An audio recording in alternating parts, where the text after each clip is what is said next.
الشيطان الرجيم بسم الله الرحمن الرحيم السلام عليكم ورحمة الله وبركاته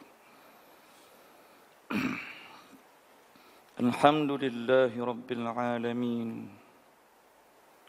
والصلاة والسلام على أشرف الأنبياء والمرسلين وعلى آله وصحبه أجمعين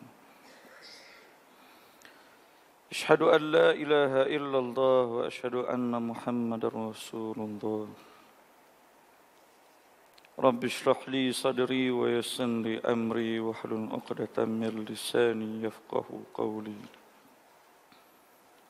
سبحانك لا علم لنا إلا ما علمتنا إنك أنت العليم الحكيم Alhamdulillah, terpanjatkan kesyukuran kepada Allah Subhanahu wa taala. Diberikan nikmat iman dan Islam, diberikan kesempatan untuk kita berada di rumah Allah Subhanahu wa taala dan dapat kita bersama dalam majlis ilmu yang mana disebutkan dalam hadis Rasulullah sallallahu alaihi wasallam, Man salaka tariqan yaltamisu bihi ilman sahhalallahu lahu tariqan ilal jannah. Siapa yang berusaha bersusah payah mencari ilmu Allah Subhanahu wa taala, Allah akan mudahkan baginya jalan ke syurga Allah Subhanahu wa taala. Begitu juga disebut dalam hadis yang lain, hadis yang sama. Kata Rasulullah, Innal malaikata la tada'u ajnihataha li talibil ilmi ridan bima yatlubu. Sesungguhnya malaikat akan melebarkan sayapnya kepada orang yang belajar ilmu, ridan bima yatlubu, kerana meredai akan apa yang mereka pelajari. Alhamdulillah, kita pada malam ini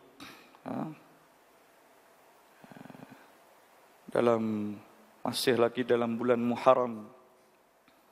Yang ni hari ini berapa Muharram tuan-tuan?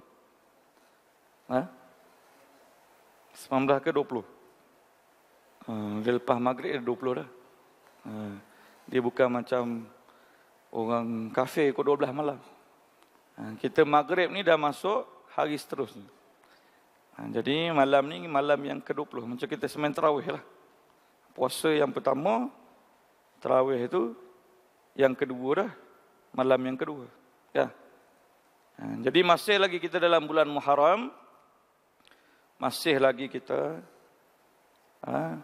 iaitu ramai lagi yang mungkin baru dengar forum, ceramah sebagainya tentang hijrah Rasul, hijrah Rasulullah sallallahu alaihi wasallam. Dan bukanlah hijrah ni nak kena sebut bulan Muharram saja. Ya. Bulan-bulan lain tak payah akan sebut dah. Nak sebut pasal Isra' Mi'raj bila? Tu tunggu bulan Rejab. Ya. Nak sebut pasal Ramadan, pasal kelebihan puasa, tunggu bulan Ramadan. Sebab tu kita ni jangan jadi orang Islam bermusim. Kena jadi orang Islam yang full time. Ya.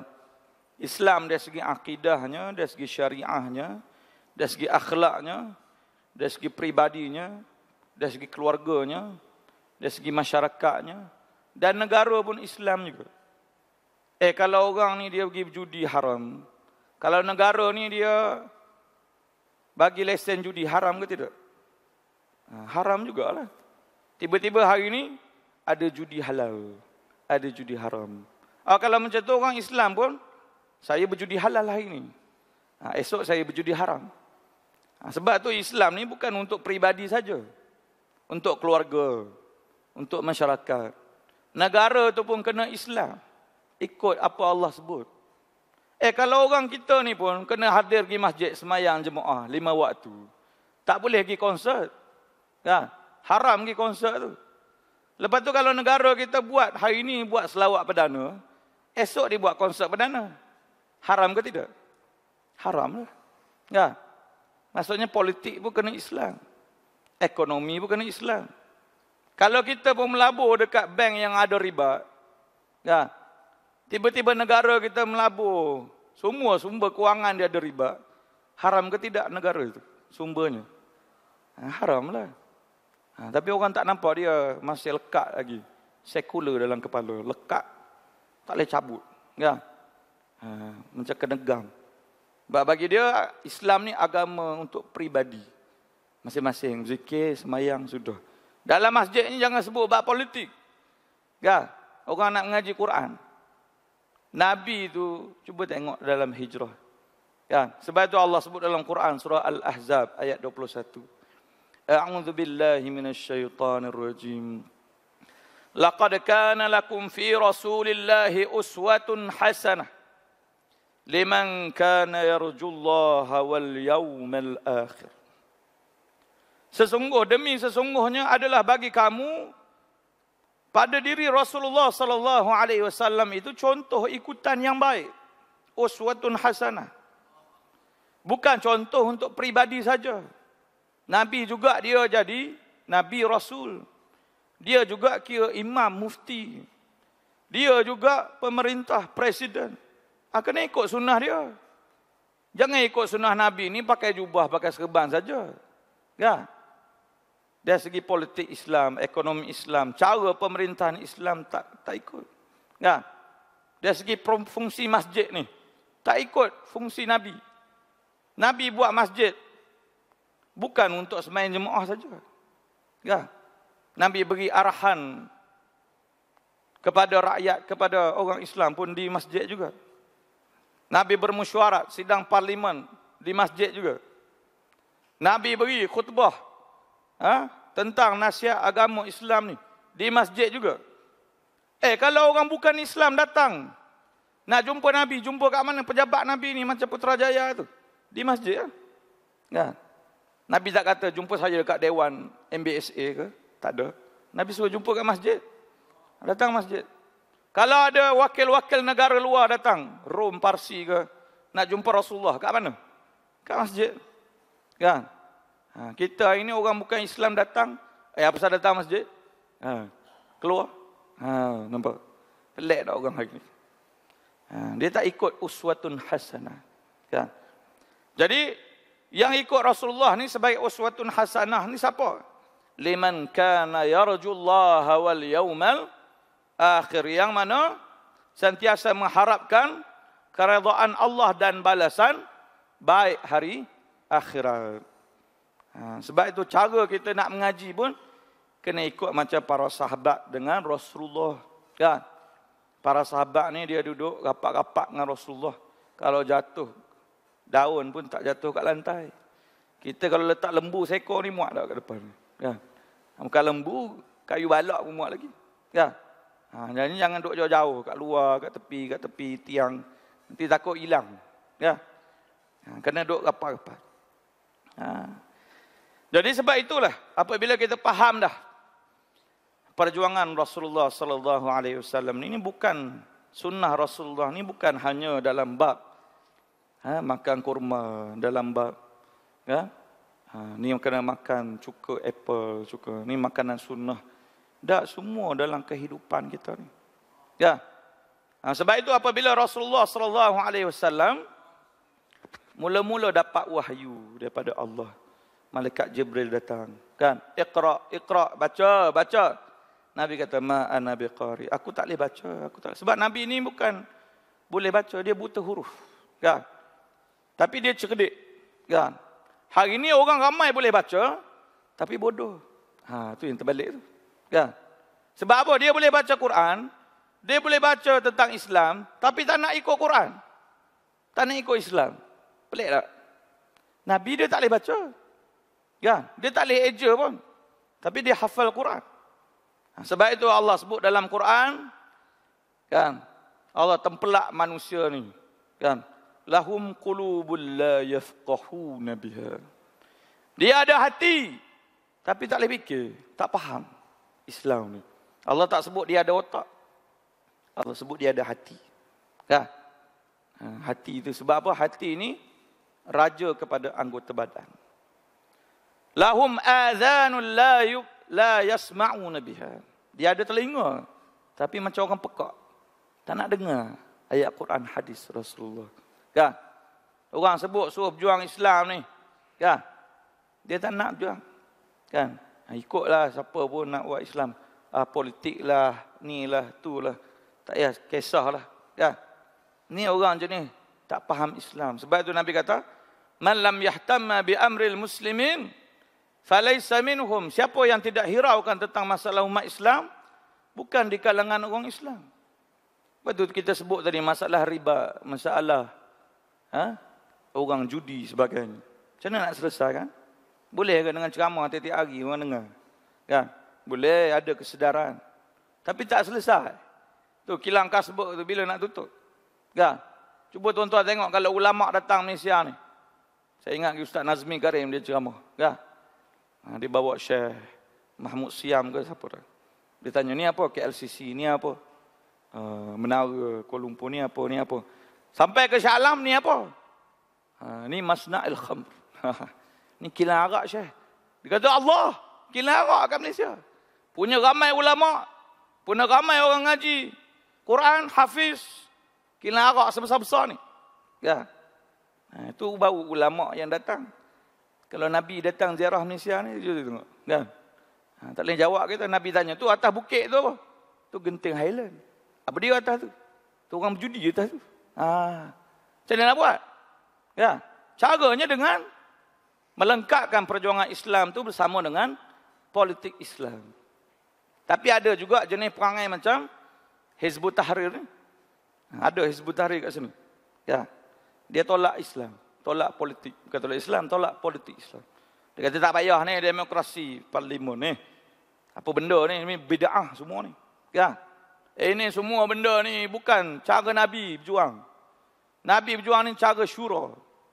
Ni jenis orang dia tak tengok wakil realiti. Kalau macam tu tak payah naik kereta, naik unta sudahlah. Ya. Sebab kita hari ni dia nak berjuang Islam kena tengok wakil. Cara kita nak tegak Islam hari ni kalau tak ada DUN, tak ada parlimen, tak payah cakap banyaklah. Kan? Sebab tu orang bukan Islam, dia boleh belagak action dengan kita.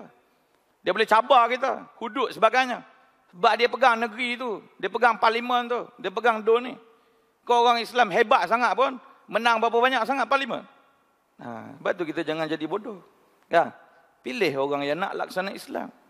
Jangan jadi orang yang tak nak laksana Islam. Ya. Kita masuk api neraka ni bukan sebab dosa judi, dosa arak, dosa zina saja. Termasuk dosa memilih pemimpin yang zalim. Nak jawab macam mana dengan Allah akhirat? Kita semayang, kita puasa, kita zikir, baca Quran. Tiba-tiba akhirat esok masuk api neraka. Kita tanya, ya Allah, sebab apa aku masuk api neraka? Ya. Aku semayang elok dalam dunia, jaga aurat. Ya. Pergi haji umrah, sedekah sana, sedekah sini, masuk api neraka. Ya. Cuba kita cek dalam surah Al-Ahzab. Ya. Sebab itu kalau boleh, ngaji ni bawa Quran ke, bawa buku ke sebagainya. Ya. Boleh catat. Kalau tak catat, dia macam Imam Syafi'i lah. Imam Syafi'i ni dia tak payah catat. Dia ingat terus. Sebab dia nak hafal buku ni, dia tutup sebelah masuk. Tapi ada satu hari tu Imam Malik ajar, dia tak bawa buku, tak bawa pen. Ya. Nak buat macam mana terpaksa ambil Elio tulis kat tangan. Tulis kat tangan. Imam Malik tengok, budak, dia kata. Apa sama main dengan Elio tu? Main sini. Kan? Aku mengajar macam-macam ni, kau main Elio pula. Buat apa? Saya hafal Tok Guru.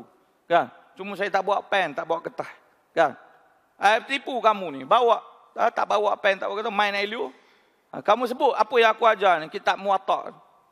Imam Syafi'i sebut. Sebiji sama macam dalam kitab. Kan?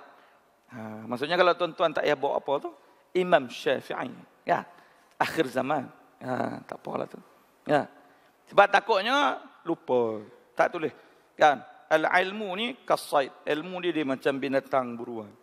Jadi dia kena ikat bil kitabah dengan tulis. Kan?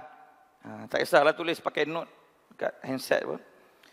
Jadi Allah sebut dalam surah Al-Ahzab ayat 66 sampai 68. A'udzu billahi minasyaitonir rajim. Yauma tuqallabu wujuhuhum finnar. Yaquluna ya laitana ata'na Allah wa ata'na ar-rasul. Wa qalu rabbana inna ata'na sadatana wa kubara'ana fa'adalluna as-sabila. Rabbana atihim di'afaini minal 'adzab wal'anhum la'nan kabira. Apa maksud dia? Ha? Allah sebut dalam surah Al-Ahzab ayat 66 sampai 68. Yauma tuqallabu wujuhuhum finnar. Pada hari kiamat kelak ni, wajah mereka ni dibolak-balikkan dalam api neraka. Pernah tengok kambing golek ah? Pusing kok tu, pusing kok ni. Kita pun berebut, beratur. Setengah jam habis dah seekor. Ya. Orang yang dalam neraka esok ni, yang tak taat perintah Allah, yang sokong orang yang zalim ni, dia kena panggang macam kambing golek tu. Muka dia bolak-balikkan. Tak ada botol ke apa. Macam ni, pusing kok tu, pusing kok ni. Muka dia terpusing-pusing, api neraka kat bawah. Ya. Dan dia kata apa? Ya yaquluna ya laitana ata'na Allah wa ata'na ar-rasul. Mereka berkata dengan sesalnya, alangkah baiknya. Mereka berkata dengan menyesalnya, dengan kecewanya. Kalau bagusnya dalam dunia dulu, semasa dalam dunia, kami taat kepada Allah dan taat Rasul. Ya. Sebab dalam dunia dia tak ikut Allah, tak ikut Rasul. Ya. Ikut Allah, ikut Rasul ni, taat Allah, taat Rasul ni bukan bab solat, puasa saja. Seluruh aspek kehidupan kena ikut. Ni sembahyang masjid rajin. Kan, jemaah. Orang buat tadarus pun dia datang, orang buat mengaji pun datang, jogging pakai seluar pendek. Kan. Apa benda macam tu? Waktu jogging tu Allah tak ada ke? Kan. Pergi sembahyang rajin, sedekah rajin. Duduk kat pejabat, ambil rasuah. Kan. Kena ambil rasuah ni, ini rezeki. Bukan rasuah ni, ini orang panggil duit pendahuluan. Kan? Duit kopi, duit bawah meja, duit, mudah sebut, duit api neraka lah. Tak payah sebut benda lain lah. Ar-rashi wal murtashi finnar. Yang bagi rasuah, terima rasuah, dua-dua dalam api neraka. Biasanya orang yang tak ada kepentingan apa-apa ni, dia tak nak ambil rasuah dia. Dia benci pun. Tapi bila ada jawatan, ada kepentingan, projek ni, kena bagi juga. Tak, mudah sikit. Bagi lancar sikit projek kita. Ya. Dulu haram, hari ni halal pula. Halal lah sebab nak dapat projek. Ya. Nampak? Dia main hukum Allah ni ikut dan saja. Ya. Jadi jangan kita main dengan hukum Allah. Jadi Allah sebut lagi, وَقَالُوا رَبَّنَا إِنَّا أَطَعْنَا سَادَتَنَا وَكُبَرَاءَنَا فَأَضَلُّونَا السَّبِيلَ. Mereka berkata, Rabbana inna ata'na sadatana. Ya Tuhan kami dulu dalam dunia, ikut pemimpin kami ni, taat pemimpin kami ni, para pembesar kami ni. Fa'adalluna as-sabila. Maka mereka bawa kami jalan yang sesat. Ya. Dulu dia sembahyang rajin, pergi haji umrah, sedekah rajin. Dia marah sangat, aku masuk api neraka. Sebab apa? Ya. Rabbana atihim di'afaini minal azab. Ya Allah, ya Tuhan kami, bagi pemimpin-pemimpin kami ni 2 kali ganda azab. Wal'anhum la'nan kabira. Dan laknat mereka, selanak-laknatnya. Ya. Nak laknat apa lagi? Dah dua-dua dalam neraka. Ya. Nak tuding jari ke orang mana? Ya. Ada kau masuk api neraka sekali. Masuk sajalah. Nak tunduk ke orang apa? Tak ada apa dah. Sebab itu kita kena faham tentang sirah Rasulullah ini. Dan cara Islam ini dia bukan bab ibadah yang orang duk nampak hari ini. Ya. Nampak bab serban jubah, bab zikir, bab tahlil yasin, ya. Bab orang mati, kan? Bab nak kahwin. Dia 3K, Islam 3K saja. Kelahiran, kahwin, kematian. Yang tak betul. Ya. Sebab tu jangan jadi orang yang menyesal akhirat esok.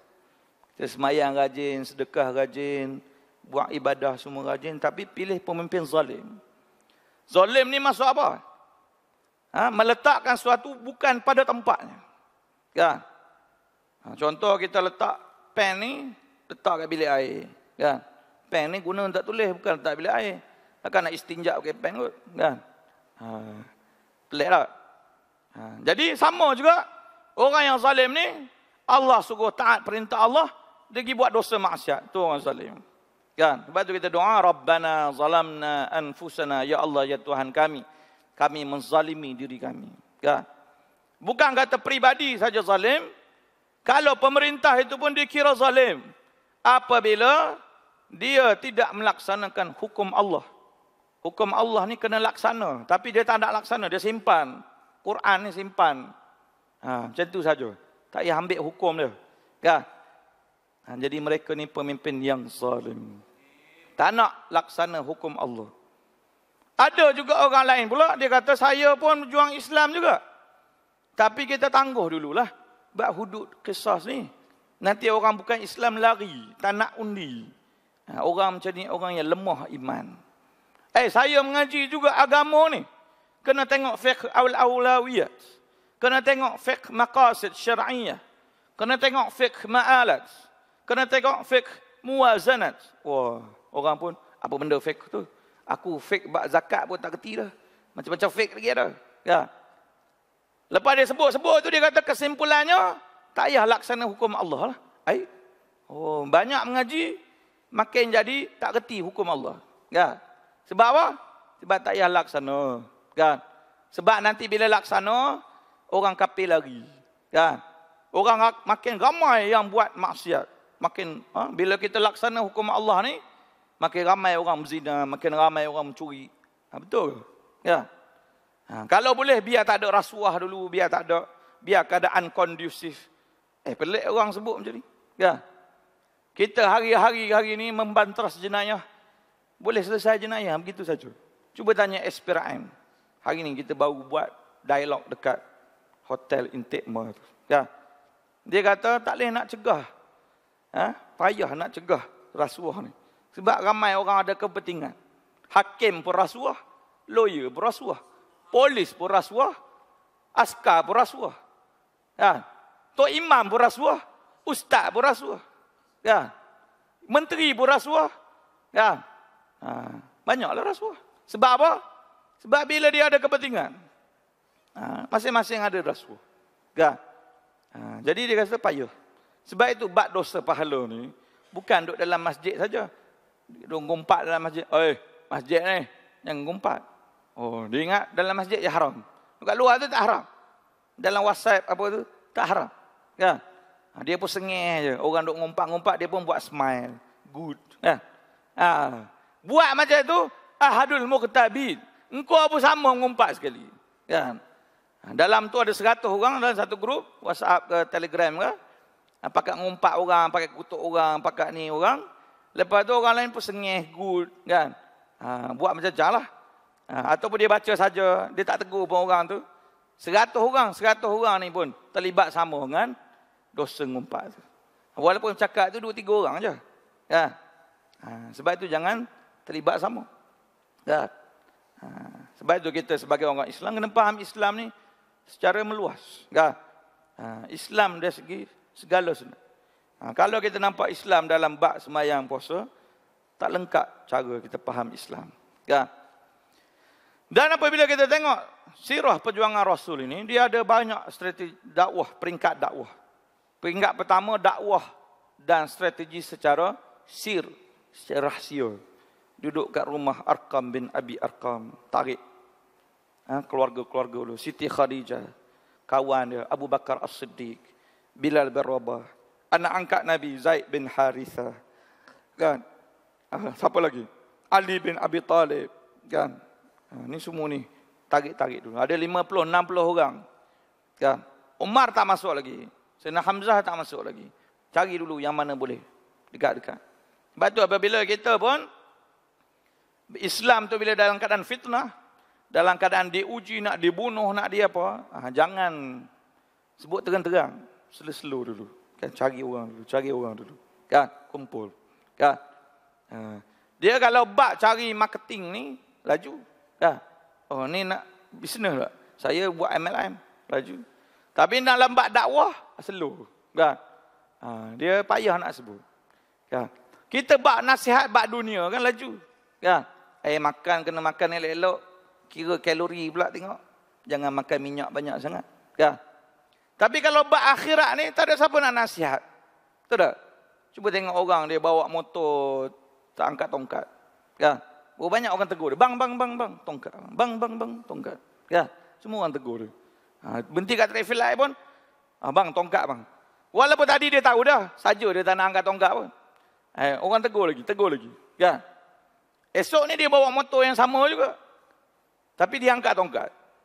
Cuma pakaian dia lain sikit. Seluar pendek. Ya. Tak ada siapa pula tegur. Bang, seluar pendek bang. Bang, seluar pendek. Tapi traffic light, bang, seluar pendek bang. Seluar panjang sikit. Tak ada. Ada orang tegur je tu. Tak ada lah. Orang ni dia terbuka, tak tutup minyak dia. Isi minyak sampai 70 penuh. Tak ingat nak tutup. Dia masuk kereta tu. Jalan orang pohon. Minyak. Kan? Tangki. Kan? Tangki. Kan? Esok, dia naik kereta tu juga. Tapi dah tutup dah minyak semua.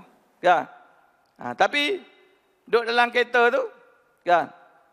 Dalam keadaan, tak tahulah apa maksiat dia buat. Togok agak ke apa ke. Kan? Tak ada siapa pula nak tegur. Kan? Abang ni tengok ni. Kan? Minum tu kena tengok, tahu dulu. Yang haram ke, yang halal ke. Kan? Sebab orang kata, minum arak tu peribadi. Sebab hari ni nak beli arak tuan-tuan, mudah macam beli air mineral lah. 7-Eleven, Speedmart, kan? Dah kilang pun kat sini juga. Kan? Pergi kat Tesco, pergi kat Giant, pergi kat tu, pergi kat ni. Kita orang Islam ni, dia ada kuasa ekonomi.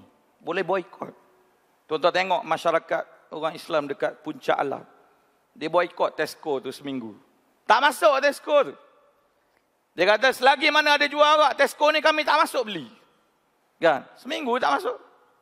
Lepas tu, Tesco pun dah tengok lengang macam pekan koboi. Kan? Sorang masuk. Siapa? Aku. Tesco ni bukan sikit. Modal dia, satu Tesco ni 1 bilion. Kan? Bukan sikit. Jadi kalau tak ada orang beli, bankrupt dia. Jadi, bila orang dah boikot sampai seminggu, dia dah rugi mungkin berapa juta dah. Dia buang lah arak tu. Orang pun pakat beli. Pakat datang pula. Kita pun sama. Giant ke Tesco ke mana yang kita tahu dah. Rajin beli tengah tiap hari tu. Boikot. Kan? Bukan setakat dia jual arak. Daging babi pun jual lagi. Babi tu tuan-tuan, kalau dia angkat letak kat meja cashier tu. Kan? Tumpah air-air dia tu. Lepas tu kita pula bawa ikan sayur kita letak atas tu. Dia buat macam mana? Dia lap macam tu lah. Ada dia nak samak atas tu. Kan? Tak ada tuan-tuan perhati bab tu. Kan? Cuba boikot sikit. Kan? Buat satu move. Kan? Boikot. Kami penduduk Shah Alam tak nak ada kilang arak sini. Buat tempat lain. Kan? 20 tahun, 30 tahun kita duduk sini. Lama-lama dia pun tak ada orang nak kerja dengan dia lah. Tak ada apa. Dia tutup lah kilang arak tu. Kan? Tapi yang paling penting sekali, polisi politik itu dia kena penting. Yang beri lesen kepada dia. Kan? Berapa bagi lesen lagi? Sebab itu Tuan Guru Ni Aziz, dia jadi menteri besar di Kelantan. Mudah je lah. Kan? Waktu sebelum tu 40 tahun ceramah sana sini. Halal haram. Kan? Haram riba, haram zina, haram ni. Sembah pantai. Apa benda-benda tahyul, sembah kubur. Orang ada dengar? Tak nak dengar ya? Di K Barat. Dengar benda-benda lucah lah. Kan? Hak dulu lah, bukan sekarang ni. Kan? Lepas tu dengan macam-macam lah budaya-budaya yang songsang. Bukan ikut cara Islam. 40 tahun duk ceramah sana sini berdakwah, ada orang nak dengar? Tak ada. Adalah seorang dua dengar. Ya. Adalah 40 orang, 100, 1000 orang dengar. Baki pada itu ada dengar? Ada. Jadi menteri besar bagi satu je surat rasmi, tutup premis-premis ni. Kan? Judi, arak, apa semua, kelab malam. Kan? Tutup semua. Tutup habis ya. Minta pegawai kewangan dia buat keluar, buat tubik habis. Semua duit-duit dalam bank konvensional. Ni riba. Tak boleh. Azan dulu. Okay. La ilaha illallah Muhammad Rasul. Jadi, Sambung tadi bagaimana apabila Tuan Guru ni Aziz ni jadi menteri besar, kan, dipanggil pegawai kewangan dia, bawa keluar semua duit juta-juta ni daripada semua bank-bank konvensional. Saya tak nak semua duit ni masuk duit haram. Kan? Sebab bukan kita peribadi saja tak boleh haram, duit negeri, duit negara pun tak boleh terlibat dengan duit haram. Kan? Jadi bawa keluar. Bila dah bawa keluar, kelang kabut semua bank ni. Kan?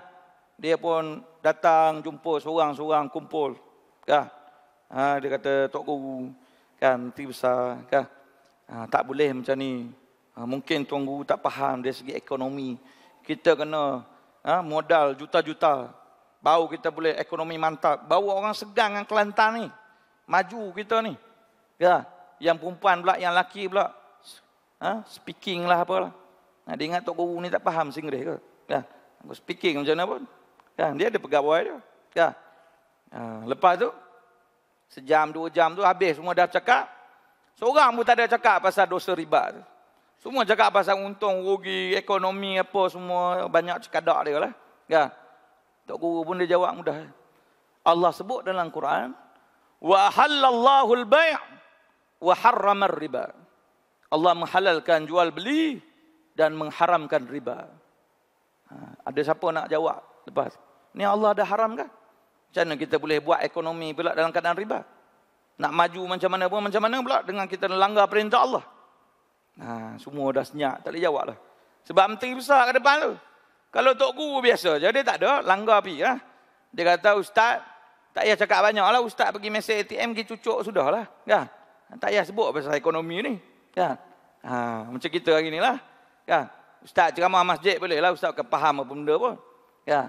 Sebab itu cara kita nak laksana Islam dengan terbaik, dengan memenangkan Islam dari segi politik. Boleh faham tak ni? Kan? Boleh faham, boleh berhenti dah lah. Kan? Supaya tak ada lah kita nampak Islam itu jadi terananya. Kan? Hari ini nak laksana hudud, masuk di mahkamah, yang nak laksana hudud kena saman. Kan? Jadi bodoh habis semua orang Islam. Kan? Hak hakim pun Islam, yang lawyer pun Islam juga, yang saman tu pun Islam juga. Kan? Kalau menang dia ni, sebab dia undang-undang dunia ni, dia boleh buat sepelek. Kan? Tak boleh kita nak laksana hukum Allah. Sebab apa? Sebab ada 2, 3, 4 orang ni, perangai macam Yahudi ni. Kan? Mudah sebut macam tu lah. Walaupun dia Islam, perangai macam Yahudi. Kan? Sebab dia tak nak laksana Islam ni. Kan? Dia nak menghalang pelaksanaan undang-undang Islam. Dia hadir mahkamah tu, saya pergi. Ya, ada seorang ustaz tanya, kenapa awak tak nak hudud ni? Nak saman hudud sangat? Dia kata, bukan saya tak setuju hudud. Saya tak setuju dengan orang nak laksana hudud. Dengar banyak bunyi macam sama. Ya. Macam kita lah, dia tutup masjid suruh. Kenapa halang orang nak solat ni? Bukan saya tak setuju dengan solat. Saya tak setuju orang laksana solat. Sama lah tu. Ya. Nampak? Undang-undang hari ini, undang-undang jahiliyah. Kan? Sebab dia ada kuasa, dia ada duit, dia boleh saman. Kan? Sebab itu dia kena buat undang-undang, kita kena tukar. Islam ni tak boleh dicabar. Tengok macam AFC. Lahir je anak tu tak boleh Islam lagi. Kan? Mak bapak jangan paksa anak ni Islam, bagi dia pilih. Nak masuk Hindu ke, nak masuk Kristian ke. Kan? Tengok. Dicabar-cabar Islam di Malaysia. Sebab apa? Sebab orang Islam semua tidur. Yang ada kuasa pegang Islam pun tidur juga. Kan? Saya buat benda-benda furuk. Kan? Ni tak boleh zikir sambil menari. Kan? Tu tak apa, betul benda khilaf. Yang masalahnya yang betul-betul nak haram ni, yang menari tak ada zikir-zikir tu. Kan? Tu show heboh lah. Hak konsert tu, konsert ni. Ini kenapa tak haram pula? Mana mufti negeri tu? Kan? Kalau dia buat konsert kat Selangor, kan? Mufti tu tanggungjawab. Kan? Jabatan agama, majlis agama ni buat apa dia? Kalau orang tu buat konsert, buat Ratu Cantik di mana? Di Perak. Di Pahang. Semua orang Islam yang bertanggungjawab tentang Islam, mufti, majlis agama bertanggungjawab. Kan? Jangan buat fatwa pasal benda-benda furuk saja. Kan? Zikir menari tak boleh. Dia benda ni khilaf. Zikir ni boleh bangun, boleh duduk, boleh baring pun boleh. Saya pun pernah masuk tarekat. Kalau kita tak pernah masuk tarekat, kita rasa pelik. Kenapa dia zikir ni? Allah, Allah, Allah. Lepas Allah, hu pula tu. hu. Macam orang gelak pula. Hu. Kan? Kita pun, apa benda zikir macam ni? Kan? Sebab kita tak pernah zikir macam tu. Kan? Mula berdiri, lepas tu tunduk. Kan? Bukan benda sesat. Kan? Cara dia, tariqat dia macam tu. Kan? Bukan dia sambil zikir tu, sambil tak pakai baju ke. Campur lelaki perempuan. Tu macam Yahpin tu. Itu jadi sesat semua lah. Kan? Ni fatwa-fatwa ataupun perkara-perkara yang jelas haram. Tak ada siapa nak keluar fatwa. Tak berani. Sebab takut. Sebab dia fikir guna perut dulu. Dia tak guna akal. Tak guna hati dulu. Kalau orang yang faham Islam semua ni, dia guna dengan iman dulu. Kan? Dia kelawan semua ni. Tengok macam arwah Ustaz Ishaq Barum semua. Haram lah tu cantik. Nak cari mufti macam ni 1001 tuan. Pergi ke Mesir pun tak jumpa lagi. Pergi Mesir tuan-tuan. Tok Guru ni hebat. Syekh kita ni. Apa nama, hafal Quran, hadis, Sunan Sittah. Sunan Sittah tuan-tuan cuba susun. Ni sampai ke tengah ni kot. Ke lebih lagi. Ya, satu-satu tu sedepa. Ni Bukhari, ni Muslim, ni Ibnu Majah, ni Nasai. Kita hadis itu sana. Kan, nak bawa masuk dalam kereta pun tak muat, load. Ya. Hafal semua ni, Tok Guru ni. Tapi bila lawan pemerintah yang zalim, dia senyap. As-Sisi ni tak boleh lawan. Sebab As-Sisi ni ibarat Khalid Al-Walid. Ya. As-Sisi ni ibarat Salahuddin Al-Ayyubi, mengampu saja. Ini ulama-ulama juga, tapi ulama su. Kan? Ulama yang jahat. Sebab tu nak mengaji ni kena pandai pilih Tok Guru. Jangan mengaji saja. Dia Tok Guru, kita kena mengaji dengan dia. Tok Guru pun ulama ni dia kena pilih ahli sugur. Ahli sugur ni maksud apa? Orang yang menegakkan kebenaran Islam, ulama hak. Ulama yang memperjuangkan kebenaran Islam. Sebab itu ulama-ulama dulu termasuk imam 4 mazhab. Dia bukan alim saja. Tapi dia juga pejuang Islam. Imam Ahmad bin Hanbal, Imam Hanafi, Imam Syafi'i, Imam Maliki. Ya, Imam Malik. Kita hari ini makin mengaji, makin jauh dengan perjuangan Islam. Pelik orang hari ini. Baca kitab ni daripada kulit sampai kulit. Baca kitab Arab, baca kitab Jawi, baca kitab lain pula. Ngaji banyak, tapi tak nak perjuang Islam. Tak payah perjuang Islam lah. Ni politik semua ni. Kan? Kita duduk mengaji sudah. Kan? Orang macam ni, dia tak amal ilmu dia. Sebab itu kata Rasulullah dalam hadis, bagaimana disebut Imam Ghazali dalam kitab Bidayatul Hidayah, kan? Man izdada ilman walam yazdad hudan lam yazdad minallahi illa bu'da. Siapa yang bertambahnya ilmu dia, tapi tidak bertambah amalan dia, tidak bertambah hidayahnya, tidak bertambah jihadnya pada Islam, maka makin tambah jauh dia dengan Allah Subhanahu wa taala. Dia mengaji banyak, zikir banyak, tapi tak nak bantu perjuangan Islam. Makin jauh dengan Allah, makin jauh dengan syurga Allah. Baik itu kena faham, perjuangan Rasulullah ni bukan setakat bab semayang zikir saja. Ya. Sebab itu ada seorang ulama, Al-Imam Abdullah bin Ibn Mubarak. Ni orang panggil Amirul Mukminin fil Hadis. Dia ni ulama yang pakar bab hadis, ketua bab hadis. Sampai orang kata Amirul Mukminin. Dia sebut pada saudaranya Fudail bin Iyad, ulama juga bab hadis, bab fiqh, semua alim. Kan? Jadi kata dia tulis surat pada sahabat dia tadi, Fudail bin Iyad. Dia kata, ya abidal haramain, law absartana la alimta annaka bil ibadati tal'ab. Wahai saudaraku yang beribadah di tanah suci Mekah, ya, Haramain, Mekah, Madinah. Ya. Law absartana, kalau kamu lihat kami, la alimta annaka bil ibadati tal'ab. Kamu akan rasa macam kamu bermain-main dengan ibadah. Kan? Siapa yang mengalir belinangan di pipinya binumu'ihi dengan air mata, farunuhurina bidima'ina tatakhaddad, maka leher kami belinangan dengan darah-darah kami. Kan? Man kana yat'abu khailuhu fil batil fa khuyuluna yaumad dhabihati tat'ab. Siapa yang kudanya penat di medan kebatilan, maka kuda kami penat di medan perjuangan Islam. Enggak? Faham ke tak syair itu? Maksudnya walaupun sahabat dia ni, ulama juga, ibadah dekat tanah haram, menangis teresak-esak, berlinangan air mata. Oi, orang nak ibadah ni, nak sampai mengalir air mata mudah ke tuan-tuan? Payah. Kita nak semayang boleh mengalir air mata boleh? Payah juga. Kita nak baca Quran mengalir air mata. Tiba-tiba saja, mengalir air mata. Payah. Tapi kalau tengok cerita Korea, cerita Hindustan, mengalir air mata. Kan? Pelik orang Melayu ni. Kan? Orang Islam kita ni. Dia tak boleh. Dia bab filem, drama, sensitif. Baca Quran, tak ada sensitif. Kan? Walaupun dia boleh mengalir air mata, duduk di tanah haram itu, tapi orang lain sibuk berjuang sampai mengalirkan darah di leher-lehernya. Kan? Kau ada buat apa lagi kat sini? Kan? Orang lain sampai korban habis jiwa raga. Buat apa kat sini? Patut pergi juang sekali. Kan?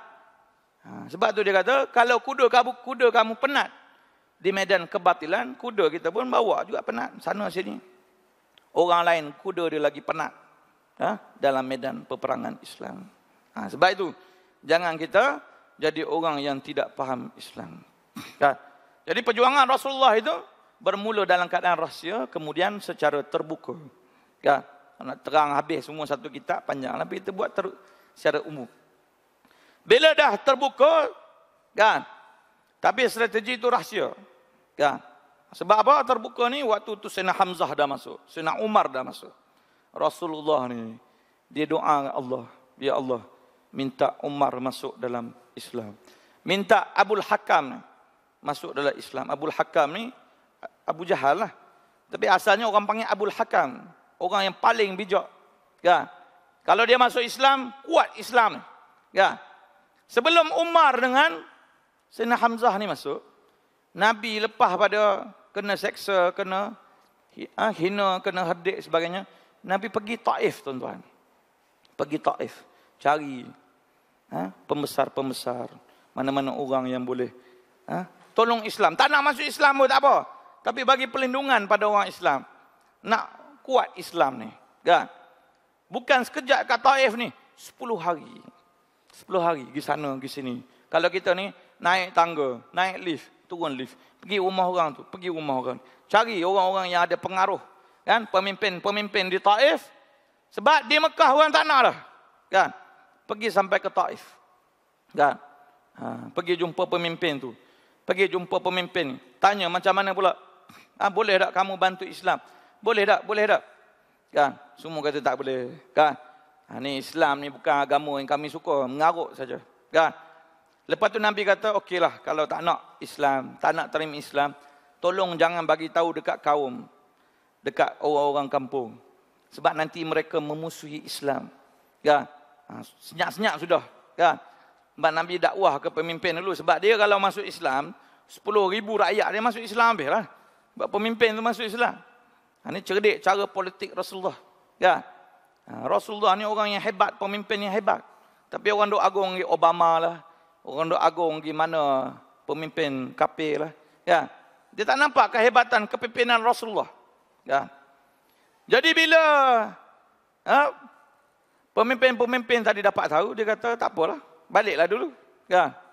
Rupanya dia bagi tahu orang kampung, bagi tahu orang lepak tepi jalan kan. Bagi tahu orang hamba ni, orang jenis perangai samsing ni. Kan? Jenis otak jenis nak anaknya orang. Macam kita, macam mana kalau kita tak puas hati dengan orang, kita nak balas dendam. Aku kalau satu hari dia ni kena pukul sedap juga. Carilah orang jenis perangai macam tu. Bayar duit 10,000 contoh kan. Kita pun bodoh sama macam dia lah. Kan? Saja kita nak bagi orang tu sakit hati sampai sakit badan dia sekali. Sama juga pemimpin Taif ni. Dia kata, Muhammad ni datang buat pasal sini pula. Biar aku ajar sikit. Dia bagi tahu orang kampung semua, satu Taif tu. Kan? Muhammad datang ni. Dia bawa ajaran sesat apa ni? Kan? Pergi ajar sikit. Orang baling dengan batu, baling dengan sampah, baling dengan najis, baling semua benda. Nabi pergi dengan Zaid bin Harisah. Tuan-tuan cuba bayang perjuangan Rasulullah. Pergi ni dah lah, penat lelah 10 hari ni. 10 hari ni tuan-tuan, berapa pula kos dia? Kan? Cuba kita bayang macam tu. Perjalanan dia, nak tidur kat mana pula? Ni negeri orang lain, bukan negeri kita. Kan? Duduklah mana-mana Nabi pun. Kan? Tiba 10 hari duduk sana, kena hambak macam tu pula. Kena hambat bukan dengan cara elok-elok. Terima kasihlah, saya tak nak terima Islam. Tak apalah, awak baliklah ikut jalan ni. Boleh ikut jalan ni, boleh. Dah, balik tu dengan halau macam tu. Dengan hambat. Baling dengan batu. Baling dengan batu pula. Bukan baling begitu saja. Baling dengan sekuat-kuatnya. Sampai Nabi ni terduduk, jatuh. Kan? Cuba bayang kita jadi macam Nabi tu. Sampai terjatuh duduk ni. Sebab kena baling sana, kena baling sini. Orang duk kutuk sana bu sini. Kan? Sampai mengalir darah Nabi tu. Daripada kepala sampai kat kaki. Kan? Dan kaki Nabi ni pula dekat sepatu Nabi ni. Kan? Kalau kita ni terpijak lecah ke, terpijak lumpur, kan dia bunyi macam kelecak. Betul tak? Kan? Nabi ni darah dia mengalir sampai masuk sepatu Nabi tu. Kasut Nabi tu. Bunyi kelecak. Darah Nabi dalam. Kan? Sampai terjatuh Rasulullah pun bangun. Orang pun gelak. Ha. Muhammad bodoh. Muhammad gila. Datang nampak aku. Kan? Jalan. Dah jatuh. Bangun balik.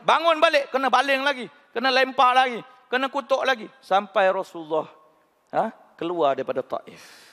Ini kalau kita bayang sungguh-sungguh Rasulullah punya perjuangan. Mengalir air mata kita. Tiba-tiba hari ni orang sebut Islam ni padangan selawat sudahlah. Kan? Padangan kita ni buat program-program agama sudahlah. Dia ingat Islam ni Nabi suruh buat program macam tu saja ke? Forum perdana, kan? Dia buat selawat perdana. Cukup ke Islam macam tu? Lepas tu yang judi tu haram, tak ada diharam pula. Yang zina tu haram, tak ada diharam pula. Kan? Orang Islam pun jadi terpedaya. Sebab orang Islam hari ni dia banyak ikut propaganda. Kan? Bila orang Islam, orang sebut teroris, Islam ni teroris, dia pun anggap teroris juga. Dan dia ambil modal orang kafir. Orang kafir kata Islam ni pengganas, dia pun kata ganas. Dia kata Islam ni bahagi tiga. Islam ada Ortodoks, Islam ada Protestan, Islam ada Katolik. Yang cakap tu bukan orang biasa, ustaz juga. Dia kata Islam pun sama. Islam pun ada Ortodoks. Yang juang Islam sungguh-sungguh ni, nak hudud lah, nak apa, ni Ortodoks. Jumud. Kan? Yang kami ni, juang Islam cara moden, ni progresif. Progresif. Apa macam tu? Buang hukum Islam. Kan? Ni progresif. Dia jadi, ni Ortodoks. Islam mana ada Ortodoks, Protestan mana ada. Dia ambil, dia beli modal orang kafir. Kalau Nabi tengok hari ni macam mana orang Islam sesat dalam perjuangan Islam. Kan? Dia tak tahu apa. Sebab tu Islam huwal Islam. Islam huwal Islam. Islam adalah Islam. Dia tak ada Islam moderate ke, Islam progresif ke, Islam sebelum ni Islam hadari ke, tak ada.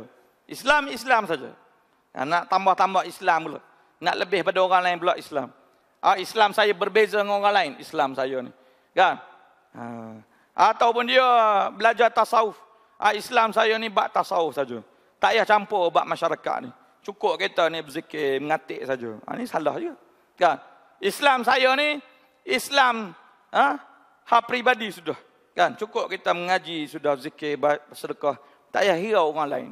Ini fahaman-fahaman yang sesat, yang songsang, yang dimasukkan dalam otak orang Islam. Sekularisme, kan? Nasionalisme, liberalisme, kapitalisme, kan? Pragmatisme. Semua ni asal daripada apa? Asalnya daripada iblisme. Itu asal dia. Memang sesat kan. Sebab yang menyesatkan ni bukan kata agama-agama yang selain Islam saja, Kristian, Buddha, Hindu saja. Yang sesat juga termasuk fahaman-fahaman begini. Kapitalis, sosialis, nasionalis, pragmatis. Tapi ada orang Islam yang dia kata saya ni orang Islam sosialis yang beriman. Sebut sosialis itulah iman dah jatuh dah. Tiba-tiba dia kata saya sosialis beriman. Macam mana pula? Saya seorang nasionalis beriman. Tak boleh. Dia takkan boleh bergabung akidah ni kalau dengan kesesatan. Sebab tu kita baca Quran, Allah sebut hidayah, Allah sebut dalalah. Hidayah tu ikut petunjuk Allah, dalalah ni kesesatan. Selain daripada Islam, sesat. Kan? Yang hanya betul saja Islam saja. Tiba hari ini dia buat satu racun pemikiran. Dia kata jangan mendakwa Islam saja betul. Islam dan agama-agama lain lebih kurang juga. Semua membawa kepada kebaikan. Ini racun-racun liberal masuk dalam kepala otak kita. Kan? InsyaAllah Tuan-tuan, kalau tuan-tuan ada rezeki boleh tengok pengajian di Universiti Ibn Khaldun di Bogor. Ini universiti yang diasaskan oleh Pak Nasir, Dr. Muhammad Nasir. Dia antara tokoh Masyumi di Indonesia. Masyumi ini diharamkan di Indonesia kerana dia lantang perjuangkan Islam. Sebab itu tuan-tuan tengok mana-mana yang perjuang Islam betul, dia haram semua. Kalau tak haram pun dia kata sesat. Kan? Tengok di Mesir, Ikhwan Muslimin. Diharam berapa tahun, berpuluh-puluh tahun. Tiba menang saja, jatuh saja Husni Mubarak, boleh laksana, boleh perjuang menggunakan nama Ikhwan, masuk politik, menang dalam politik, ikut prosedur demokrasi parlimen ni, kan? Dapat jadi presiden, dijatuhkan pula. Sebab dia tahu orang ni, sebab Amerika Yahudi pun dia cerdik. Dia tahu orang ni betul-betul Islam yang tulen, originalnya Islam. Tapi kalau yang lain ni, jenis judi, jenis minum arak, jenis main perempuan ni, kan? Ni bukan Islam betul. Tak apa, dia jadi pemerintah, tak apa. Pemerintah Saudi, pemerintah Jordan, pemerintah negara tu, negara ni. Jadi rosak habis orang Islam. Sebab pemerintah tu sendiri dah rosak. Dia tak faham Islam. Sebab itu apabila kita nak pilih pemimpin, saya sebut awal-awal tadi, pemimpin yang betul, faham Islam dengan baik. Ya, jangan salah pilih pemimpin. Kemudian, proses yang ketiganya, proses menegakkan negara. Ini, apabila kita masuk dalam hijrah. Kan? Nabi nak ke Madinah. Kan? Sebab apa Nabi hijrah Madinah ni? Sebab orang pukul Nabi ke? Sebab orang hina Nabi ke? Bukan. Nabi kalau kena pukul ke? Kena hina ke?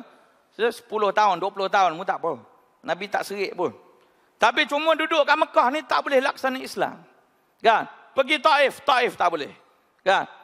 Jadi, Nabi dalam setiap kali musim haji, Nabi jumpa dengan ketua-ketua kaum. Bani Syaiban, Bani itu, Bani dan Aus Khazraj, Madinah. Yang lain-lain ni, ada yang sokong, ada yang lawan Islam. Tapi ada yang sokong, tapi tak boleh, nanti bukan saja pemimpin Mekah, Arab saja yang kita lawan, Rom Parsi pun kita lawan. Jadi saya tak berani nak lawan Rom Parsi. Jadi tak apa. Ya, tak payah masuk. Contohnya Musanna. Musanna ni dia panglima hebat zaman Sayyidina Umar. Sebab Sayyidina Umar ni dah sampai Rom Parsi. Bila dah masuk Islam, dia hebat juang Islam. Waktu zaman Nabi dia tak berani masuk Islam. Sebab dia takut Islam ni teraniaya. Islam ni nanti kena tindas. Jadi bila jumpa dengan Aus Khazraj, tanya, bagi tahu tentang Islam, bagi tahu tentang ajaran Islam, ada yang boleh terima. Jadi Nabi kata, kan, kena bai'ah, kan. Jadi ada bai'ah Aqabah, kan. Bai'ah pula mula-mula berapa orang saja. Kemudian 70 orang, kan. 70 orang ni kira macam 70 duta Nabi yang di Madinah. Sebab bukan duduk saja, dia ada kerja dia. Dia kena sebar luaskan Islam. Nabi sampai sana, semua orang dah boleh terima Islam. Dan orang di Madinah ni bukan orang biasa-biasa. Bukan orang Islam saja. Termasuk orang kafir. Termasuk orang musyrikin. Termasuk orang Yahudi. Berbagai-bagai kaum, majmuk. Tiba-tiba hari ni dia kata, kita nak laksana Islam boleh. Tapi kita ni masyarakat majmuk. Ada India, ada Cina. Kan? Di Madinah tu bukan masyarakat majmuk ke? Kan? Aus, Khazraj, Yahudi pula, berapa banyak jenis Yahudi, Bani Quraizah, Bani Nadir, kan? Orang kafir musyrikin ada juga. Bukan Nabi, bukan orang Islam saja, kan? Tapi strategi Rasulullah itu, kan? Itu kita kalau kita nak masuk, kita bincang detail dalam pengajian sirah, kan? Cuma bila dah ditanam kekuatan Islam ni, hantar Mus'ab bin Umair. Mus'ab bin Umair ni dia jadi gubernur Nabi lah. Macam nak ajar orang Islam Madinah. Kembangkan dakwah sana. Tengok macam mana, survey sana. Buat culaan. Ya. Buat. Tengok kekuatan Islam berapa banyak. Ancaman pula, SWOT dia panggil. Strength, weakness, opportunity, threat dia panggil. Nabi pun ada juga strategi. Bukan SWOT saja. TOS pun Nabi juga buat. Threat, opportunity. Gabung pula SO, WO. Macam-macam lah kalau orang tahu bab strategi ni, bab perancangan ni, pengurusan, dia tahulah bab tu. Nabi pun dia bincang, tengok elok. Bukan Nabi saja. Sebab tu waktu Nabi nak pergi hijrah, Nabi atur strategi siap dah. Kan? Abu Bakar As-Siddiq, dia bantu Rasulullah. Dia sebagai peranan orang dewasa, orang tua, bantu Rasulullah.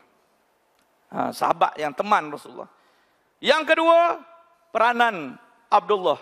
Abdullah ni anak pada Abu Bakar As-Siddiq. Dia ni peranan dia pemuda syabab. Peranan syabab pemuda ni, dia ambil maklumat dekat Mekah, dia pergi bagi tahu Rasulullah dekat Gua Thur. Ni spy. Dulu ni mana ada WhatsApp. Kalau tak WhatsApp je senang, kan? Jadi kena bagi tahu mulut ke mulut, kan? Yang ketiga Asma. Asma anak pada Sayyidina Abu Bakar As-Siddiq. Tengok, anak beranak, anak laki, anak perempuan, semua bantu Islam. Kita hari ini bapa datang masjid, anak melengkor dengan laki lain, kan? Anak laki pula melengkor dengan perempuan lain, tak jadi. Dia kena anak, bapa, mak, anak laki, anak perempuan, semua bantu perjuangan Islam, kan? Tengok cara Abu Bakar As-Siddiq didik anak. Anak perempuan pula Asma, tugas dia bawa makanan, naik atas bukit, turun bukit, naik atas bukit, turun bukit. Ini peranan perempuan, imra'atun ataupun muslimat, kan? Dia kena sungguh-sungguh membantu Islam. Yang keempat, peranan antara bekas hamba kepada Abu Bakar As-Siddiq, Amir bin Fuhairah. Dia ni kerja dia bawa kambing, mana-mana jejak langkah Rasulullah, mana-mana jejak langkah Abu Bakar As-Siddiq, dia jalan dengan kambing dia, padam. Tiap-tiap malam, Abdullah ni ulang alik. Abdullah, anak Abu Bakar ni, ulang alik naik atas, turun bawah, naik atas, turun bawah. Jadi dia tolong padam jejak langkah, kan? Dan kambing pun bantu perjuangan Rasulullah. Maksudnya kalau kambing pun bantu perjuangan Rasulullah, orang manusia pula halang perjuangan Rasulullah, teruk pada kambing gitu, kan? Kambing pun ada sumbangan dia dalam peristiwa hijrah. Kita hari ini duduk saja tengoklah. Kalau boleh laksana Islam, laksanalah. Banyak penonton daripada yang berjuang Islam, kan? Jadi tak jadi. Yang kelima, peranan orang kafir pula. Abdullah bin Uraiqid. Ni Nabi rancang jauh ni. Sebab itu bila kita hijrah, peristiwa hijrah ni dia bulan Rabiul Awal. Tapi kenapa kita start hijrah kita bulan Muharram? Sebab Nabi ni dia nak hijrah bulan Muharram lagi. Tapi tak boleh-boleh pergi lagi, kan? Allah tak perintah lagi, persiapan tak siap lagi. Jadi Muharram, Safar, Rabiul Awal. Tengok, paling kurang 3 bulan persiapan Rasulullah. Atur sana, atur sini. Abdullah bin Uraiqid. Bukan senang nak cari orang bukan Islam boleh bantu Islam. Tuan-tuan ada kenal orang Islam, bukan Islam yang mesra Islam ada? Yang boleh bantu Islam sungguh-sungguh. Di luar ni tuan-tuan, saya ada buat sedikit jualan. Pembantu saya tu, Raymond nama dia. Anak buah pada Ustaz Fairuz juga. Mengajar kat Darul Hadis. Dia bukan Islam, kan? Dia bukan Islam. Dan ada orang bagi tahu saya tadi, risau. Dia ambil kereta saya, buka kereta. Dia kata takut orang perompak ke apa ambil kereta saya. Dia kata bukan, ni pembantu saya. Sebab tengok macam orang bukan Islam. Memang bukan Islam pun, kan? Tapi dia boleh bantu Islam. Boleh tolong kita sana sini. Boleh datang usrah. Kita buat usrah, hadir sekali usrah. Dia dengar sekali. 5-6 bulan dah bersama dengan saya, kan? Jadi dah faham Islam. Semakin lama semakin baik. Boleh baca doa dah. Rabbana atina fid dunya hasanah. Dalam kereta dia suka dengar surah Yasin. Kata Ustaz, ada surah Yasin? Ada. Dia pun dengar surah Yasin. Seronok. Tenang jiwa dia. Jadi peace dalam hati. Jadi, sebab apa dia kata? Saya dengar surah Yasin ni, I dengar surah Yasin, I rasa seronok. Tenang. Kita pun bagi tahu memang surah Yasin ni, qalbul Quran. Hati kepada Quran. Jadi, siapa-siapa yang dengar, tak kisah dia Islam, bukan Islam, dia akan tertarik dengan Islam. Sama macam Umar juga. Umar Al-Khattab masuk Islam. Sebab apa? Sebab dia dengar adik dia baca surah Taha. Asalnya dia lempang adik ni sampai berdarah. Tapi sebelum tu dia dengar, kau baca Quran tadi. Nampak? Kau baca ayat apa tadi dia kata? Aku rasa macam tertarik, tersentuh hati aku. Sebab tu orang-orang bukan Islam ni kena tarik dia. Bukan ikut dia. Kan? Ni hari ni bila dia undi kita sebagainya, dia kata ni orang Cina India ni yang undi kita ni kena bagi sokong ikut dia lah. Dia tak nak Islam, kena ikut dia lah. Dia nak LGBT, ikut dia lah. Itu jadi bodoh dia panggil. Tak cerdik. Patutnya dia ni dah sokong kita, bantu kita. Kita tegang Islam dengan baik dengan dia. Dan biar dia bantu Islam macam Abdullah bin Uraiqid ni. Macam Abu Talib tu. Macam sahabat kita ni, Raymond ni, atau nama-nama lain. Kalau tuan-tuan pergi Terengganu, Dr. Bala Chandran. Dr. Bala Chandran ni panggil datang ni. TTDI sekali. Dia kalau ceramah ni boleh bagi kuliah maghrib dah. Kan? Tapi tak Islam lagi. Dia pengerusi Hindu Terengganu. Segala Hindu kat Terengganu tu dia ketua. Tapi dia boleh sebut pasal Islam. Boleh sebut ayat Quran. Ceramah tu mula-mula, Alhamdulillahi Rabbil Alamin. Wassalatu wassalamu ala ashrafil anbiya'i wal mursalin. Semua. Boleh sebut. Allah berfirman dalam Al-Quran. Surah ni, surah tu. Kan? Kita kena bersama dengan ulama. Kan? Biar kita mati dalam Islam. Walaupun dia bukan Islam pun. Kan? Tapi dia sebut kau orang Islam macam tu. Nampak dia? Kan? Ni cara kita tarik dia. Bukan kita makin jauh dengan dia. Bila orang buat Oktoberfest, minum arak ramai-ramai, kita pun kata, tak apalah dia kafir, biar dia minum arak lah ramai-ramai. Kan? Ni orang tak reti dakwah. Patutnya kita takar. Jangan minum arak. Arak ni memabukkan. Jadi rotak, jadi rosak. Kan? Walaupun mungkin agama dia boleh minum arak, tapi dari segi sosial, akhlak masyarakat, tak boleh. Kan? Bagi tahu tak setuju. Bukan kita kata pula, oh ikut dia nak buat mana-mana minum arak pun. Ni jenis orang tak betul, tak cerdik. Kan? Kemudian, Abdullah bin Uraiqid ni, dia tolong bawa unta Rasulullah dengan Abu Bakar As-Siddiq, bawa ke mana-mana. Kan? Jadi, dia bawa pula ikut jalan jauh. Pergi ikut jalan Yaman dulu, pusing. Ikut jalan pantai, baru sampai Madinah. Mekah Madinah ni berapa jarak tuan-tuan? Tuan-tuan pernah pergi tak? Ada pernah pergi, ada tak pernah pergi. Jarak dia 451 kilometer. 450. Macam kita nak pergi Kelantan tu. Daripada Kuala Lumpur. Macam kita nak pergi Kedah sampai 400. Kan? Kalau satu hari kita naik kereta, 7 jam. Nabi ni naik unta. Biasanya perjalanan Mekah ke Madinah, 451 km, 3 hari baru sampai. Naik unta, 3 hari baru sampai. Kan? Tapi Rasulullah berlindung di Gua Sur ni 3 hari. Duduk, tunggu situ. Sebab biasanya 3 hari baru sampai. Jadi Rasulullah duduk situ 3 hari. Orang ingat, Muhammad terlepas dah ni. Dah sampai Madinah dah, lebih 3 hari dah. Padahal Nabi Muhammad kat Gua Sur tu lagi. Bila keluar Gua Sur, Abdullah bin Uraiqid ni, dia bawa unta. Ni Muhammad, ni Abu Bakar. Naik, saya tolong bawa. Upah dia. Bagi upah dia. Dia tunjuk jalan. Sebab dia walaupun dia kafir, dia boleh simpan rahsia tentang Islam. Tengok strategi Rasulullah. Kalau Rasulullah ambil Bilal bin Rabah, ambil Sayyidina Umar jadi tukang tunjuk jalan, kantoi awal-awal lagi. Baik ambil orang kafir ni, orang tak ada syak apa-apa. Tengok strategi perjuangan Rasul. Maksudnya bila nak laksana Islam ni, dia penuh dengan strategi. Penuh dengan perancangan. Bukan tiba-tiba je Islam ternaik macam tu. Tak boleh. Kan? Sebab tu saya tanya tadi, ada tak Hizbut Tahrir? Kan? Ataupun orang yang jenis tak setuju dengan politik Islam ni. Sebab kalau kita nak pergi haji umrah pun, orang akan tanya, visa mana visa? Dekat airport tu. Kan? Kita kata, saya visa lah. Saya ikhlas kerana Allah. Memang nak pergi. Awak siapa nak halang saya? Cik, minta maaf lah. Kalau tak ada visa, memang tak boleh pergi. Ya? Kena tahan masuk bilik pula. Tak pasal pula kita kena tahan. Dah, tak reti peraturan bak dunia ni. Kita memang nak menuju Allah. Tapi kalau visa tak ada, tak boleh naik kapal terbang pun. Kan? Sama juga kita ni nak menuju Allah kan, nak laksana Islam. Tapi kalau kita tak masuk sistem politik parlimen ni, tak boleh nak buat lah. Nak buat hudud tak boleh, nak haramkan judi, arak, zina tak boleh. Sebab kita bukan pemimpin mana-mana. Don ke mana-mana parlimen ke. Pegang mana-mana negeri ke. Tak ada. Kan? Sebab itu kita kena berjuang sungguh-sungguh. Sebab jihad zaman Nabi, dia jihad perang. Jihad zaman hari ini, dia jihad politik. Ke ada yang tak setuju? Tak setuju, boleh kita bincang. Tengok macam mana. Sebab kalau dia anggap Islam ni semayang, puasa, zikir saja, memang tak jadi. Bila-bila. Amerika Yahudi pun takkan jatuh. Kan? Sebab dia tidak ada mana-mana negara yang boleh mendesak dia.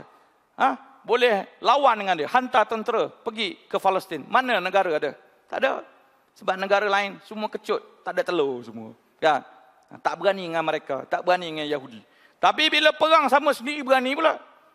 Yahudi, Saudi hantar tentera perang dengan Yaman.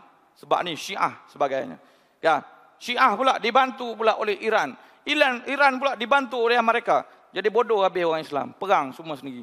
Lawan, mati habis semua. Kan? Di Syria, di Mesir, di Yaman. Tapi sama sendiri berani. Kan? Sebab itu kita nak selesaikan masalah orang Islam bukan dengan cara perang.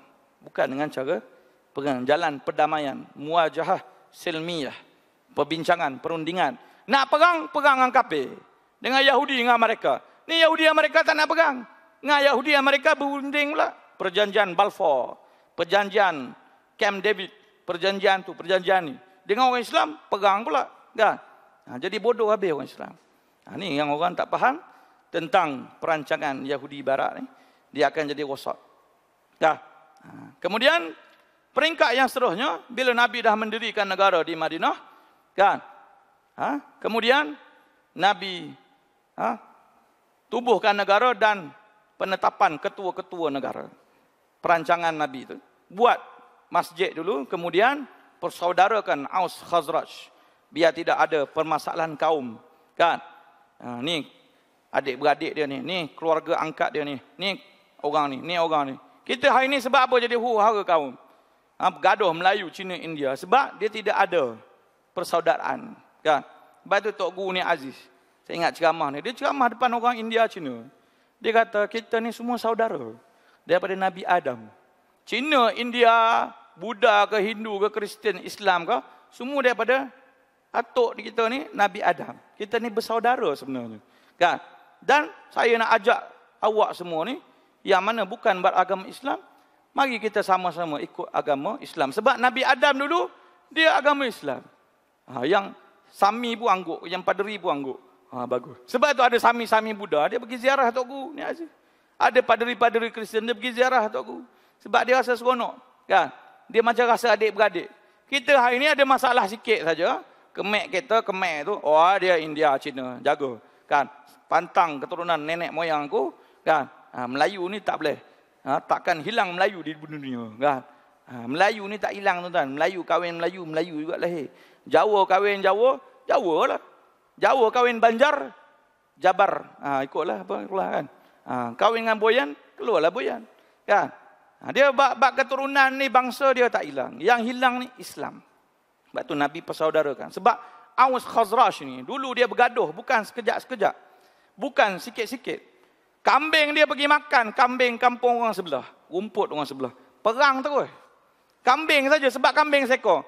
Kalau patutnya pergi sembelih kambing sudahlah. Pergi sembelih orang buat apa? Kan? Kambing pergi makan kambing orang kumpul orang sebelah, habis perang, habis mati habis semua. Kan? Macam kita hari inilah. Dimomok-momokkan permusuhan itu sebab apa? Fanatik bola, fanatik kepada kaum, fanatik kepada benda-benda lain. Jadi kita tak nak berjihad. Kita tak ada fanatik betul-betul pada Islam. Jadi pasal bola boleh bergaduh, boleh berebut, sampai berdarah pun tak apa. Bolanya pasal. Kan? Pasal artis, pasal perempuan, bergaduh kau laki perempuan. Pasal laki berkebut, bukan suami pun. Berebut, gaduh. Mati pun tak apa, bunuh pun tak apa. Tak. Jadi rosak orang Islam, jadi bodoh habis kita. Otak kita ni jadi tumpul. Sebab penuh dengan filem-filem. Penuh dengan lagu-lagu. Penuh dengan perkara-perkara yang tak penting. Perkara-perkara yang bodoh. Perkara-perkara dunia yang tak ada faedah dengan akhirat. Bukan perkara-perkara tentang jihad. Bukan perkara-perkara bagaimana nak laksana Islam. Bukan perkara-perkara yang boleh mematangkan kita. Kita sibuk dengan beg tangan kalau perempuan dia. Kan? Cuba tuan-tuan tengok hari tu yang sampai panjat pagar. Ada tengok gambar tu. Berebut nak pergi mana? Sampai tertonggeng-tonggeng nampak punggung. Kan? Lelaki yang perempuan pakai tudung ada, tak pakai tudung ada. Kita pun tengok gambar, apa pasal teruk sangat ni panjat pagar macam tertonggeng-tonggeng ni. Tanya orang yang post tu lah. Dia kata ni orang berebut kasut ustaz. Kan? Kasut kat mana jual? Kasut ada kilang, kan? Biasa jual 100 jadi RM15 berebut, kan? Mana masjid surau, pagar masjid surau kita nak tanya yang dia nak panjat, ada. Aku nak pergi kuliah maghrib ni. Nak masuk ke tingkat, masuk ke pagar, masuk, ada. Tak ada pula nak berebut sampai tahap tu, ada. Kan? Aku nak pergi kuliah subuh ni. Kan? Berebut masuk berderu-deru kat tingkap pintu, ada.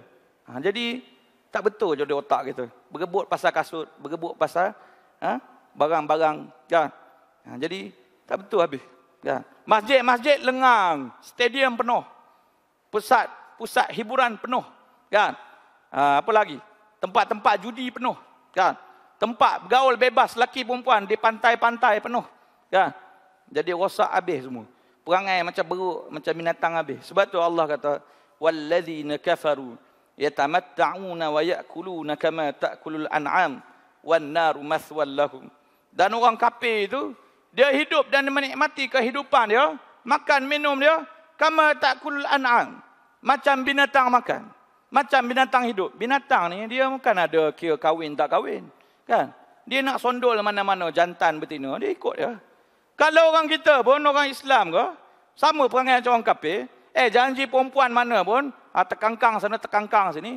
Jadi rosak habis semua. Jadi bodoh kita ni. Macam binatang kita ni. Macam lembu, kebau. Kalau bahasa kasar lagi, macam babi tu.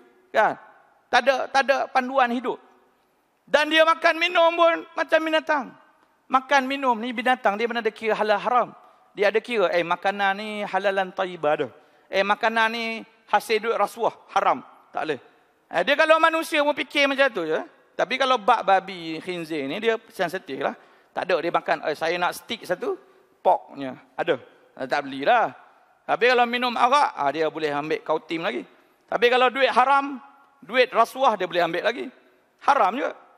Kalau isap rokok, boleh isap lagi. Walaupun haram juga. Ya. Rokok ni semua dah haram, tuan-tuan. Jadi jangan ambil lah. Mujahadah, buang. Kalau kita semayang kuat, rokok pun kuat, macam mana semayang kita tu? Ya. Jadi kena mujahadah li nafs. Lawan hawa nafsu tu. Ya. Dan peringkat yang kelima, menyebarkan dakwah di muka bumi. Barulah Islam melebar sampai ke Rom, Parsi, sampai utara Afrika, sampai ke China, India, sampai ke Turki, sampai ke tanah Melayu, Indonesia, Singapura, Malaysia sebagainya. Sebab Islam bila dah ada negara, dah berdaulat, dia boleh sebar luas, senang. Itu pun antara penyebab utama yang boleh Rasulullah bina negara dengan baik ini, walaupun dah menang di Madinah, adalah perjanjian Hudaibiyah. Perjanjian Hudaibiyah. Walaupun perjanjian Hudaibiyah tu berat sebelah. Kalau orang Mekah pergi Madinah, kena campak balik pergi Mekah. Kalau orang Madinah, dia pergi Mekah, tak boleh hantar Madinah balik, duduk Mekah saja. Berat sebelah. Sampai kan Sayyidina Umar ni tanya ke Rasulullah, ya Rasulullah, bukankah engkau ni Rasulullah? Sampai ditanya macam tu dekat Rasulullah. Pelik tengok Rasulullah ni buat perjanjian macam merugikan Islam. Padahal Rasulullah dia tengok jauh. Kan? Sebab bila tidak ada genjatan senjata 10 tahun, Islam ni boleh pergi jauh. Tak payah nak perang-perang dah. Kan? Sebab itu cara Amerika Yahudi dia buat serabut Islam ni, dia buat perang. Dia buat pemusuhan. Sama ada dalaman ataupun luaran. Luaran dia buat gaduh. India dengan Pakistan berebut Kashmir. Kan? Malaysia kan berebut pula dengan Singapura, pulau ni sebagainya. Padahal satu negara je dulu. Kan? Dengan Indonesia dia pecah-pecah kan. Semua kita ni dulu satu negara. Kalau daripada Khilafah Utsmaniyah dulu, daripada Turki sampai tanah Melayu ni satu negara. Kalau kita nak pergi haji ni tak payah pasport dah dulu. Kan? Waktu Islam ni dalam satu pemerintahan khilafah. Nak pergi Turki pun tak payah pasport. Sebab ni negara kita. Negara orang Islam semua ni. Kan? Tapi kalau orang buta sejarah, dia tak nampak lah bab tu. Kan? Jadi bila Islam dah meluas, alhamdulillah. Dan kata ulama, inilah antara punca Islam tersebar luas. Sebab bila buat perjanjian Hudaibiyah, Mekah iktiraf Madinah sebagai satu negara. Kan? Perjanjian. Walaupun nak tulis nama Bismillahirrahmanirrahim. Kan? Suhail dia kata, mana boleh tulis nama Allah Ar-Rahman Rahim. Kan? Macam aku kata Allah ni, tulis Bismikallahumma, dengan nama Tuhan saja, bukan nama Allah Ar-Rahman Rahim. Tulis pula perjanjian di antara Rasulullah sallallahu alaihi wasallam dengan Quraisy sebagainya. Dia kata padam Rasulullah ni. Kalau kata Rasulullah, aku dah lama dah ikut Muhammad. Abu Bakar semua ni, Umar dah terbakar dah ni. Aku pancung juga Suhail seorang ni. Kan? Rasulullah kata sabar. Tak apa, Ali padam. Ali tak nak padam. Rasulullah yang padam, Rasulullah tulis Muhammad bin Abdullah. Muhammad Rasulullah tu padam. Kan? Lepas tu perjanjian 1, perjanjian 2. Yang Mekah hantar Madinah, hantar balik Mekah. Yang Madinah hantar ke Mekah, dia berlari ke Mekah, tak boleh bawa ke Madinah. Dan Macam-macam perjalanan. Tahun ni tak boleh buat umrah. Tahun depan baru boleh. Dah pakai kain ihram ni. Sebab apa yang Nabi pergi ke Mekah tu? Sebab Nabi mimpi semalam, Nabi masuk ke Mekah. Sebab tu Nabi ihram, pakai ihram semua, minta sahabat semua, kita nak masuk Mekah. Sebab Nabi dah mimpi dah. Kan? Dan mimpi Rasulullah ni mimpi yang benar. Mimpi kita ni hak serabut jumpa ular tu, serabut lah. Kan? Sebab tu tidur tak ada baca keluar Allah, baca, ambil ayat, ambil wuduk lah. Baca jadi macam tu. Tapi mimpi Rasulullah ni mimpi yang benar. Jadi, bila Rasulullah nak pergi, tak boleh. Dan sahabat semua bawa dah. Kan? Kambing, lembu, unta, sebagainya ni. Kan? Jadi tak boleh masuk. Kan? Tak apa, Rasulullah kata, tahun depan kita masuk. Dan memang, bila Allah bagi mimpi kepada Rasulullah tu, memang benar. Cuma, mungkin waktu dia tak tahu bila. Bukan tahun ni, mungkin berapa tahun lagi. Bila Fatu Mekah, baru masuk ke Mekah. Kan? Inilah beberapa, kita boleh tengok sirah Rasulullah SAW. Ada step by step, mula-mula rahsia, lepas tu terbuka, lepas tu perancangan macam mana nak bina negara. Dah bina negara pula, macam mana cara nak mendaulatkan negara itu, cara nak kembangkan Islam dalam satu negara itu. Bukan main lawan saja. Sebab tu kalau ada orang dia merosakkan pemahaman Islam kita ni, dia kata Islam ni tersebar dengan mata pedang. Itu salah. Bukan dengan mata pedang Islam tersebar. Islam tersebar dengan akhlaknya, dengan keindahan Islamnya. Dan bukan dengan mata pedang. Yang sampai Rom Parsi itu kita pegang, bukan kita pegang tu pergi bunuh orang tu. Dia ada fiqh dia. Fiqh dalam berjihad, dalam berperang. Tak boleh bunuh orang tua. Tak boleh bunuh paderi-paderi, sami-sami ni. Tak boleh bunuh orang perempuan. Tak boleh bunuh anak-anak. Kan? Tak boleh rosakkan kuil-kuil paderi ni. Gereja ni, runtuhkan. Jangan dibakar-bakar pokok-pokok tanaman. Nampak? Cara nak berjihad pun dia ada cara fiqh dia. Sebab tu Islam ni dia cantik. Tapi kalau orang nampak Islam ni jumud, dia kata Islam ni ortodoks, dialah yang jumud. Dialah tak faham Islam yang sebenar. Itulah sikit sebanyak kita malam ni tuan-tuan. Panjang sikit lah. Kan? Jangan-jangan datang. Kan? Jadi, kita ambil iktibar, doa pada Allah SWT, diberikan taufik wal hidayah. Doa pada Allah SWT, biar kita mati dalam keadaan husnul khatimah, bukan su'ul khatimah. Doa pada Allah SWT, Allahumma ya muqallibal qulub, thabit qulubana ala dinik wa ala ta'atik. Ya Allah, yang maha membolak-balikkan hati, tetapkan hati kami dalam agamamu dan ketaatan padamu. Seperti mana saya sebut tadi, di luar insya-Allah ada sikit jualan produk Muslim, makanan sunnah sebagainya. Dan yang menjaga tu Raymond tuan-tuan. Tuan-tuan kita sama-sama doakan dia. Boleh dapat hidayah daripada Allah. Boleh mengucap asyhadu an la ilaha illallah wa asyhadu anna Muhammadar Rasulullah. Jadi sama kita tutup majlis dengan tasbih kafarah dan suratul As. Subhanakallahumma bihamdik asyhadu an la ilaha illa anta astaghfiruka wa atubu ilaik. Bismillahirrahmanirrahim. Al-'asr. Innal insana fi khusr illa alladhina amanu wa 'amilus salihati. Assalamualaikum warahmatullahi wabarakatuh.